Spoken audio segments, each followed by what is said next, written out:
तो भाई सोचो जरा कि आप इंडिगो फ्लाइट में बैठे हैं दिल्ली से अपनी डेस्टिनेशन पे जाने के लिए, और आप 14 घंटे फ्लाइट में उड़ते रहें और जब वापस आए तो पता चले आप दिल्ली में ही हैं। ऐसा ही कुछ हुआ इंडिगो की फ्लाइट के साथ। तो भाई 9 मार्च को रात 12:30 बजे एक फ्लाइट उड़ती है मैनचेस्टर के लिए इंडिगो की, फ्लाइट नंबर 6E033, और जो प्लेन था वो था बोइंग 787 ड्रीम लाइनर, और प्लेन में सब स्टूडेंट्स, वर्कर्स, आम लोग, यात्री सब सवार थे।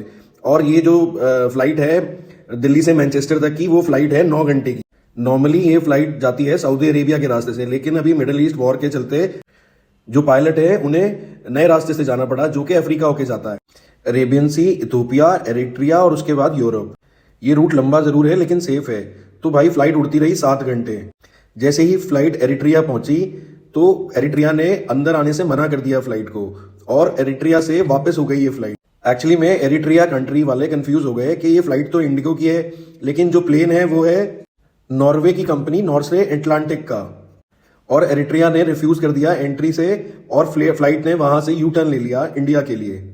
और अब आप सोचो कि आप 14 घंटे फ्लाइट में बैठे रहें, और जब आप अथॉरिटीज से बात करें तो अथॉरिटीज 2 लाइन का जवाब दें, सेफ्टी हमारी प्रायोरिटी है इसलिए हमने रिस्क नहीं लिया। तो भैया कोई गारंटी नहीं है आज की डेट में कि आप फ्लाइट में बैठो अपनी डेस्टिनेशन के लिए और सेफ्टी और टाइम से आप पहुंच जाओ।